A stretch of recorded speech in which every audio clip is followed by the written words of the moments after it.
ओम नमः शिवाय। शिवजी सदा सहाय। ओम नमः शिवाय। गुरुजी सदा सहाय। ओम नमः शिवाय। शिवजी सदा सहाय। ओम नमः शिवाय। गुरुजी सदा सहाय। ओम नमः शिवाय। शिवजी सदा सहाय। ओम नमः शिवाय। गुरुजी सदा सहाय। ओम नमः शिवाय। शिवजी सदा सहाय। ओम नमः शिवाय। गुरुजी सदा सहाय। ओम नमः शिवाय। शिवजी सदा सहाय। ओम नमः शिवाय। गुरुजी सदा सहाय। ओम नमः शिवाय। शिवजी सदा सहाय। ओम नमः शिवाय। गुरुजी सदा सहाय। ओम नमः शिवाय। शिवजी सदा सहाय। ओम नमः शिवाय। गुरुजी सदा सहाय। जय गुरुजी। शुक्राना गुरुजी। अनंतम अनंतम शुक्राना गुरुजी। जय गुरु जी। शुक्राना गुरु जी। अनंतम अनंतम शुक्राना गुरु जी महाराज का। गुरु जी महाराज आज्ञा दें और शिव पुराण का अध्याय शुरू करते हैं। भगवान शंकर का जटिल तपस्वी ब्राह्मण के रूप में पार्वती के आश्रम पर जाना, उनसे सत्कृत हो उनकी तपस्या का कारण पूछना तथा पार्वती जी का अपनी सखी विजया से सब कुछ कहलाना। मंत्र जाप करते हैं। ओम नमः शिवाय। शिवजी सदा सहाय। ओम नमः शिवाय। गुरुजी सदा सहाय। ओम नमः शिवाय। शिवजी सदा सहाय। ओम नमः शिवाय। गुरुजी सदा सहाय। ब्रह्मा जी कहते हैं कि नारद उन तपस्वियों के अपने लोक में चले जाने पर सुंदर लीला करने वाले साक्षात भगवान शंकर ने देवी के तप की परीक्षा लेने का विचार किया। वे मन ही मन पार्वती से बहुत संतुष्ट थे। परीक्षा के ही बहाने पार्वती जी को देखने के लिए जटाधारी तपस्वी का रूप धारण करके भगवान शंभु उनके वन में गए। वे अपने तेज से प्रकाशमान अत्यंत बूढ़े ब्राह्मण का रूप धारण करके प्रसन्नचित हो वे दंड और छत्र लिए वहां से प्रस्थित हुए। आश्रम में पहुंचकर उन्होंने देखा देवी शिवा सखियों से घिरी हुई देवी पर बैठी हैं। माफ करना गुरुजी। आश्रम में पहुंचकर उन्होंने देखा देवी शिवा सखियों से घिरी हुई वेदी पर बैठी हैं और चंद्रमा की विशुद्ध कला सी प्रतीत होती हैं। ब्रह्मचारी का स्वरूप धारण कीजिए। भक्तवत्सल शंभु पार्वती देवी को देखकर प्रीतिपूर्वक उनके पास गए। उन अद्भुत तेजस्वी ब्राह्मण देवता को आया देख उस समय देवी शिवा ने समस्त पूजन सामग्रियों द्वारा उनकी पूजा की। जब उनका भलीभांति सत्कार हो गया, सामग्रियों द्वारा उनकी पूजा संपन्न कर ली गई, तब पार्वती ने बड़ी प्रसन्नता और प्रेम के साथ उन ब्राह्मण देव से आदरपूर्वक कुशल समाचार पूछा। पार्वती बोली, ब्रह्मचारी का स्वरूप धारण करके आए हुए आप कौन हैं और कहाँ से पधारे हैं? देवताओं में श्रेष्ठ विभवर, आप अपने तेज से इस वन को प्रकाशित कर रहे हैं। मैंने जो कुछ पूछा है उसे बताइए। ब्राह्मण ने कहा कि मैं इच्छानुसार विचरने वाला वैध ब्राह्मण हूँ, पवित्र बुद्धि, तपस्वी, दूसरों को सुख देने वाला और परोपकारी हूँ। इसमें संशय नहीं है। तुम कौन हो, किसकी पुत्री हो और इस निर्जन वन में किसके लिए तपस्या कर रही हो? जो पंचे के बल पर खड़े हो तप करने वाले मुनियों के लिए भी दुर्लभ है। तुम न बालिका हो न वृद्धा ही हो, सुंदरी तरुणी जान पड़ती हो, फिर किस लिए पति के बिना इस वन में आकर कठोर तपस्या करती हो? भद्रे, क्या तुम किसी तपस्वी की सहचारणी तपस्विनी हो? देवी, क्या यह वह तपस्वी तुम्हारा पालन पोषण नहीं करता जो तुम्हें छोड़कर अन्यत्र चला गया है? बोलो, तुम किसके कुल में उत्पन्न हुई हो? तुम्हारे ये पिता कौन है और तुम्हारा नाम क्या है? तुम महासौभाग्य रूपा जान पड़ती हो, तुम्हारा तपस्या में अनुराग व्यर्थ है। क्या तुम वेद माता गायत्री हो, लक्ष्मी हो, अथवा क्या सुंदर रूप वाली सरस्वती हो? इन तीनों में तुम कौन हो, यह मैं अनुमान से निश्चय नहीं कर पाता। पार्वती बोली, विप्रवर, न तो मैं वेद माता गायत्री हूँ, न लक्ष्मी हूँ और न ही सरस्वती हूँ। इस समय में हिमाचल की पुत्री हूँ और मेरा नाम पार्वती है। पूर्व काल में, इससे पहले के जन्म में, मैं प्रजापति दक्ष की पुत्री थी। उस समय मेरा नाम सती था। एक दिन पिता ने मेरे पति की निंदा की थी, जिससे कुपित हो मैंने योग के द्वारा शरीर को त्याग दिया था। इस जन्म में भी भगवान शिव मुझे मिल गए थे, परंतु भाग्यवश काम को भस्म करके वे मुझे भी छोड़कर चले गए। ब्राह्मण शंकर जी के चले जाने पर मैं विरहताप से उद्विग्न हो उठी और तपस्या के लिए दृढ़ निश्चय करके पिता के घर से यहाँ गंगा जी के तट पर चली आई। यहाँ दीर्घ काल तक कठोर तपस्या करके मैं भी अपने प्राण वल्लभ को न पा सकी, इसलिए अग्नि में प्रवेश कर जाना चाहती थी। इतने में ही आपको आया थे। मैं क्षण भर के लिए ठहर गई। अब आप जाइए, मैं अग्नि में प्रवेश करूंगी, क्योंकि भगवान शिव ने मुझे स्वीकार नहीं किया, किंतु जहाँ जहाँ मैं जन्म लूंगी वहाँ वहाँ शिव का ही पति रूप में वर्ण करूंगी। ब्रह्मा जी कहते हैं, नारद, ऐसा कहकर पार्वती उन ब्राह्मण देवता के सामने ही अग्नि में समा गई। यद्यपि ब्राह्मण देव सामने से उन्हें बारंबार ऐसा करने से रोक रहे थे। अग्नि में प्रवेश करते ही पर्वत राजकुमारी पार्वती की तपस्या के प्रभाव से वह आग उसी क्षण चंदन पंख के समान शील हो गई। क्षण भर उस आग के भीतर रहकर जब पार्वती आकाश में ऊपर की ओर उठने लगी, तब ब्राह्मण रूपधारी शिव ने सहसा हंसते हुए उनसे पुनः पूछा, ओहो भद्रे, तुम्हारा तप क्या है? यह कुछ भी मेरी समझ में नहीं आया। इधर अग्नि से तुम्हारा शरीर नहीं जला, यह तो तपस्या की सफलता का सूचक है, परंतु अब तक तुम्हें अपना मनोरथ प्राप्त नहीं हुआ, इससे उसकी विफलता प्रकट होती है। अतः देवी, सबको आनंद देने वाले मुझ श्रेष्ठ ब्राह्मण के सामने तुम अपने अभिष्ट मनोरथ को सच सच बताओ। ब्रह्मा जी कहते हैं, नारद, ब्राह्मण के इस प्रकार पूछने पर उत्तम व्रत का पालन करने वाली अंबिका ने अपनी सखी को उत्तर देने के लिए प्रेरित किया। पार्वती से प्रेरित हो उसकी विजया नामक प्राण प्यारी सखी ने, जो उत्तम व्रत को जानने वाली थी, जटाधारी तपस्वी से कहा। सखी बोली, साधो, तुमसे पार्वती के उत्तम चरित्र का और इनकी तपस्या के समस्त कारणों का वर्णन करती हूँ। आप सुनना चाहते हो तो सुनिए। मेरी सखी गिरिराज हिमाचल की पुत्री हैं। ये पार्वती और काली नाम से विख्यात हैं तथा माता मेनका की कन्या हैं। अब तक किसी ने इनके साथ विवाह नहीं किया है। ये भगवान शिव के सिवा दूसरे किसी को चाहती भी नहीं। उन्हीं के लिए 3000 वर्षों से तपस्या कर रही हैं। भगवान शिव की प्राप्ति के लिए ही मेरी इन सखी ने ऐसा तप प्रारंभ किया है। विप्र, इसमें जो कारण है उसे बताती हूँ, सुनिए। ये पर्वतराज कुमारी ब्रह्मा, विष्णु तथा इंद्र आदि देवता को भी छोड़कर केवल पिनाक पाणी भगवान शंकर को ही पति रूप में प्राप्त करना चाहती हैं और नारद जी के आदेश से यह कठोर तपस्या कर रही हैं। धीरश्रेष्ठ, आपने जो कुछ पूछा था उसके अनुमान अनुसार मैंने प्रसन्नता पूर्वक अपनी सखी का मनोरथ बता दिया। अब आप और क्या सुनना चाहते हैं? ब्रह्मा जी बोले। नारद, विजय का यह यथार्थ वचन सुनकर जटाधारी तपस्वी रुद्र हंसते हुए बोले, सखी ने यह जो कुछ कहा है उसमें मुझे परिहास का अनुमान होता है। यदि यह सब ठीक हो तो पार्वती देवी अपने मुंह से कहें। जटिल ब्राह्मण की इस प्रकार कहने पर पार्वती देवी अपने मुंह से ही यूं कहने लगी। अध्याय 26 विराम।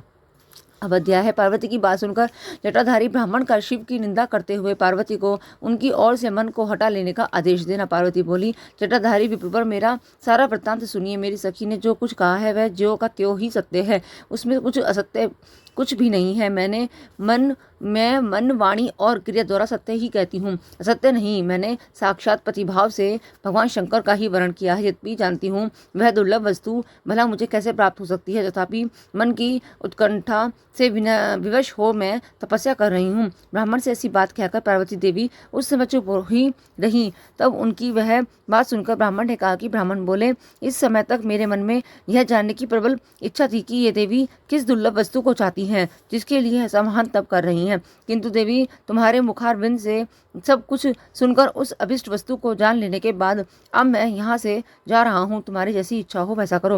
यदि तुम मुझसे न कहती तो मेरी तस निष्फल होती। अब जैसा तुम्हारा कार्य है वैसे ही उसका परिणाम होगा।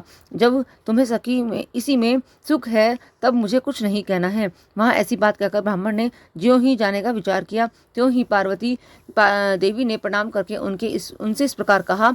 पार्वती बोली, विप्र, आप क्यों जाएंगे?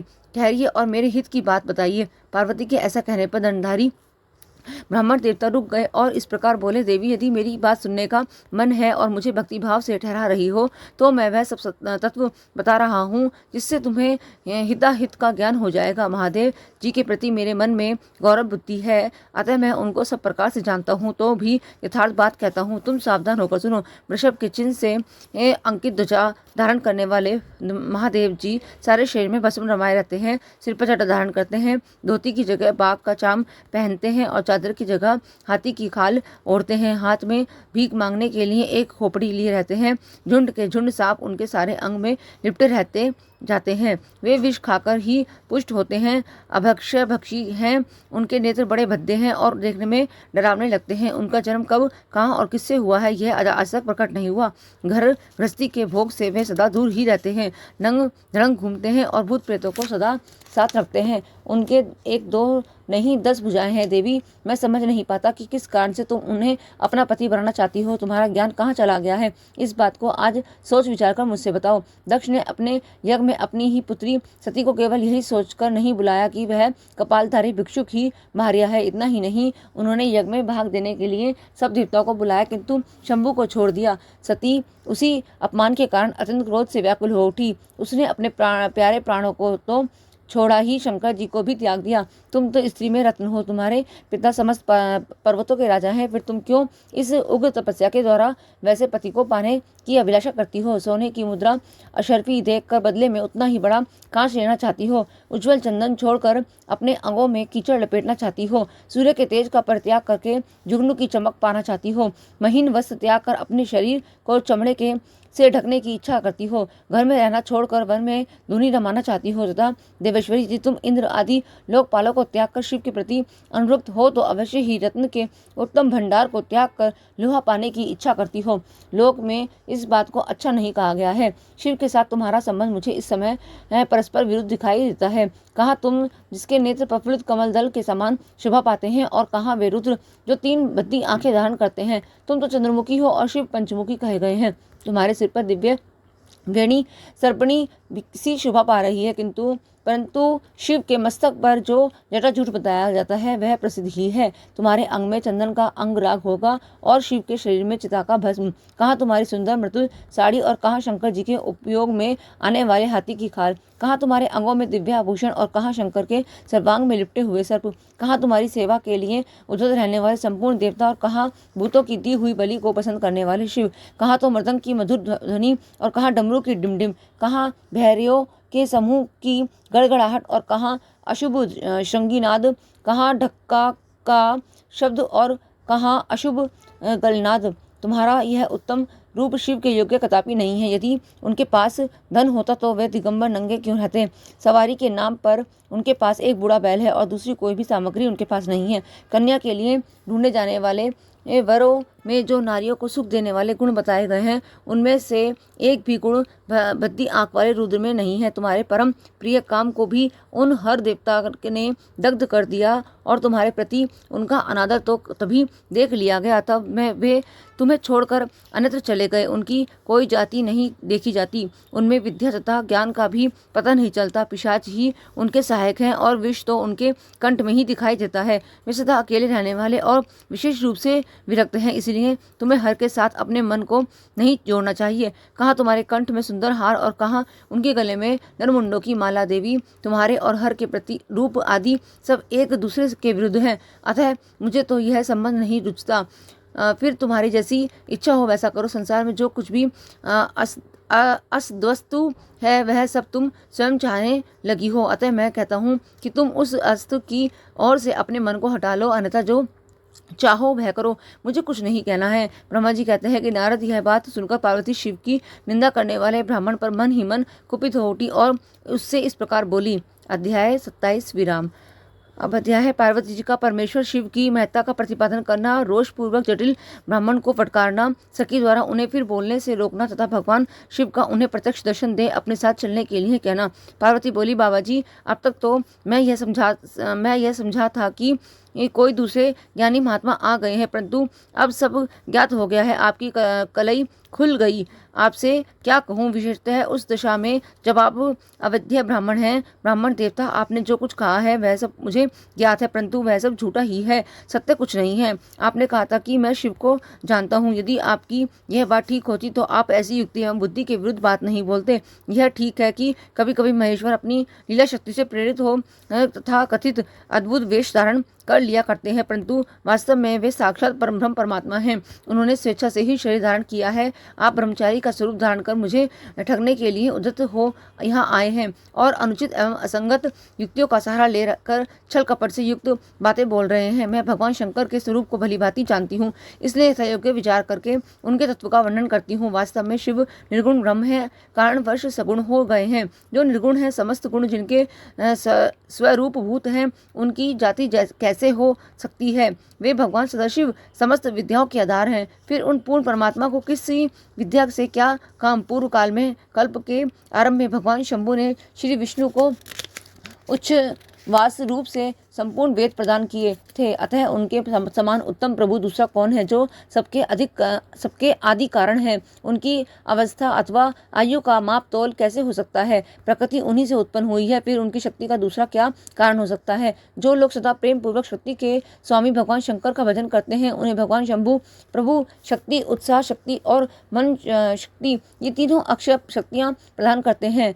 भगवान शिव के भजन से ही जीव मृत्यु को जीत लेता है और निर्भय हो जाता है, इसलिए तीनों लोकों में उनका मृत्युंजय नाम प्रसिद्ध है। उन्हीं के अनुग्रह से विष्णु तत्व को, ब्रह्मा तत्व को और देवता देव तत्व को प्राप्त हुए हैं। शिव जी का पक्ष लेकर तुम बहुत बोलने से क्या लाभ, वे भगवान स्वयं ही महाप्रभु हैं। कल्याण रूपी शिव की सेवा से यहाँ कौन सा मनुष्य सिद्ध नहीं हो सकता। उन महादेव जी के पास किस बात की कमी है जो वे भगवान सदाशिव स्वयं मुझे पाने की इच्छा करें। यदि शंकर की सेवा न करें तो मनुष्य 7 जन्मों तक दरिद्र होता है और उन्हीं की सेवा में सेवक को लोक में कभी नष्ट न होने वाली लक्ष्मी प्राप्त होती है। जिनके सामने 8 सिद्धियां नित्य आकर सिर नीचा करके इस इच्छा से नृत्य करती हैं कि वे भगवान हम पर संतुष्ट हो जाएं, उनके लिए कोई भी हितकर वस्तु दुर्लभ कैसे हो सकती है। यद्यपि यहाँ मांगले की कही जाने वाली वस्तुएं शंकर का सेवन नहीं करती, तथापि उनके स्मरण मात्र से ही सबका मंगल हो जाता है। जिनकी पूजा के प्रभाव से उपासक की संपूर्ण कामनाएं सिद्ध हो जाती हैं। सदा निर्विकार रहने वाले उस परमात्मा शिव में विकार कहाँ से आ सकता है। जिस पुरुष के मुख में निरंतर शिव यह मंगल में नाम निवास करता है, उसके दर्शन मात्र से ही अन्य सब सदा पवित्र होते हैं। जैसा कि आपने कहा कि वे चिता का भस्म लगाते हैं, परंतु यदि उनका लगाया हुआ भस्म अपवित्र होता तो उनके शरीर से झड़कर गिरे हुए उस भस्म को देवता लोग सदा अपने सिर पर कैसे धारण करते। अतः शिव के अंगों से स्पर्श से अपवित्र वस्तु भी पवित्र हो जाती है। जो महादेव सगुण होकर तीनों लोकों के कर्ता भर्ता और हर्ता होते हैं तथा निर्गुण रूप से शिव कहलाते हैं, वे बुद्धि के द्वारा पूर्ण रूप कैसे जाने जा सकते हैं। पर ब्रह्म परमात्मा शिव का जो निगुण रूप है उसे आप कैसे बहिर्मुख लोग कैसे जान सकते हैं। जो दुराचारी और पापी है वे देवताओं से बहिष्कृत हो जाते हैं। ऐसे लोग निर्गुण शिव के तत्व को नहीं जानते। जो पुरुष तत्व को न जानने के कारण यहाँ शिव की निंदा करता है, उसके जन्म भर का सारा संचित पुण्य भस्म हो जाता है। आपने जो यहाँ अमित तेजस्वी महादेव जी की निंदा की है और मैंने जो आपकी पूजा की है, उससे मुझे पाप की भागनी होना पड़ा है। शिवद्रोही को देखकर वस्त्र सहित स्नान करना चाहिए। शिवद्रोही का दर्शन हो जाने पर प्रायश्चित करना चाहिए। इतना कहकर पार्वती जी उस ब्राह्मण पर अधिक रुष्ट होकर बोली, अरे रे दुष्ट, तूने कहा था कि मैं शंकर को जानता हूँ, परंतु निश्चय ही तूने उन सनातन शिव को नहीं जाना है। भगवान रुद्र को तू जैसा कहता है वैसे ही क्यों न हो, उनके जैसे भी बहुसंख्यक रूप क्यों ना हो। सत्पुरुषों के प्रियतम नित्य निर्विकार वे भगवान शिव ही मेरे अभीष्टतम देव हैं। ब्रह्मा और विष्णु भी कभी उन महात्मा हर के समान नहीं हो सकते। फिर दूसरे देवताओं की तो बात ही क्या है, क्योंकि वह सदैव काल के अधीन है। इस प्रकार आपकी शुद्ध बुद्धि के तत्व विचार में शिव के लिए वन में आकर बड़ी भारी तपस्या कर रही हूँ। वे भक्तवत्सल सर्वेश्वर शिव ही हम सबके परमेश्वर हैं। दीनों पर अनुग्रह करने वाले उन महादेव को ही प्राप्त करने की मेरी इच्छा है। ब्रह्मा जी कहते हैं कि नारद, ऐसा कहकर गिरिराज नंदिनी गिरजा चुप हो गई और निर्विकार चित्त से भगवान शिव का ध्यान करने लगी। देवी की बात सुनकर वह ब्रह्मचारी ब्राह्मण ज्यों ही कुछ कहने के लिए उद्यत हुए, त्यों ही शिव में आसक्त चित्त होने के कारण उनकी निंदा सुनने से विमुख हुई। पार्वती अपनी सखी विजय से शीघ्र बोली। पार्वती ने कहा, सखी, इस अधम ब्राह्मण को यत्नपूर्वक रोको, यह फिर कुछ कहना चाहता है। यह केवल शिव की निंदा ही करेगा। जो शिव की निंदा करता है केवल उसी को पाप नहीं लगता, जो उस निंदा को सुनता है वह भी यहाँ पाप का भागी होता है। भगवान शिव के उपासकों को चाहिए कि वे शिव की निंदा करने वाले का सर्वथा वध करें। यदि वह ब्राह्मण हो तो उसे अवश्य ही त्याग दें और स्वयं उस निंदा के स्थान से शीघ्र दूर चले जाएं। यह दुष्ट ब्राह्मण फिर शिव की निंदा करेगा। ब्राह्मण होने के कारण यह वध्य तो है नहीं, अतः त्याग देने योग्य है। किसी तरह भी इसका मुख नहीं देखना चाहिए। इस स्थान को छोड़कर हम लोग आज ही किसी दूसरे स्थान में शीघ्र चली जाएं, जिससे फिर इस अज्ञानी के साथ बात करने का अवसर न मिले। ब्रह्मा जी कहते हैं कि नारद, ऐसा कहकर उमा ने ज्यों ही अन्यत्र जाने के लिए पैर उठाए, त्यों ही भगवान शिव ने अपने साक्षात स्वरूप में प्रकट हो प्रिया पार्वती का हाथ पकड़ लिया। शिवा जैसे स्वरूप का ध्यान करती थी, वैसा ही सुंदर रूप धारण करके शिव ने उन्हें दर्शन दिया। पार्वती ने लज्जावश अपना मुंह नीचे की और कर लिया। तब भगवान शिव उन्हें उनसे बोले, प्रिय मुझे छोड़कर कहाँ जाओगी? अब मैं फिर कभी तुम्हारा त्याग नहीं करूँगा। मैं प्रसन्न हूँ, वर मांगो। मुझे तुम्हारे लिए कुछ भी अदा नहीं है देवी। आज से मैं तपस्या के मोल खरीदा हुआ तुम्हारा दास हूँ। तुम्हारे सौंदर्य ने भी मुझे मोह लिया है। अब तुम्हारे बिना मुझे एक क्षण भी युग के समान जान पड़ता है। लज्जा छोड़ो, तुम तो मेरी सनातन पत्नी होगी। राजनंदिनी, महेश्वरी, मैंने जो कुछ कहा है उस पर श्रेष्ठ बुद्धि से विचार करो। सुस्थिर चित्त वाली पार्वती, मैंने नाना प्रकार से तुम्हारी बारंबार परीक्षा ली है। लोक लीला का अनुसरण करने वाले मुझ स्वजन के अपराध को क्षमा कर दो शिवे। तीनों लोकों में तुम्हारी जैसी अनुरागिणी मुझे दूसरी कोई नहीं दिखाई देती। अब मैं सर्वथा तुम्हारे अधीन हूँ। तुम्हारी इच्छा पूर्ण हो प्रिय, मेरे पास आओ। तुम मेरी पत्नी हो और मैं तुम्हारा वर हूँ। तुम्हारे साथ में शीघ्र ही अपने निवास स्थान उत्तम पर्वत कैलाश को चलूंगा। ब्रह्मा जी कहते हैं कि देवादिदेव महादेव जी के ऐसा कहने पर पार्वती देवी आनंद मग्न हो उठी। उनका तपस्या जनित पहले का सारा कष्ट मिट गया। मुनिश्रेष्ठ सती साध्वी पार्वती की सारी थकावट दूर हो गई, क्योंकि परिश्रम फल प्राप्त हो जाने पर प्राणी का पहले वाला सारा श्रम नष्ट हो जाता है। अध्याय 28 विराम। जय गुरु जी, शुक्राना गुरु जी।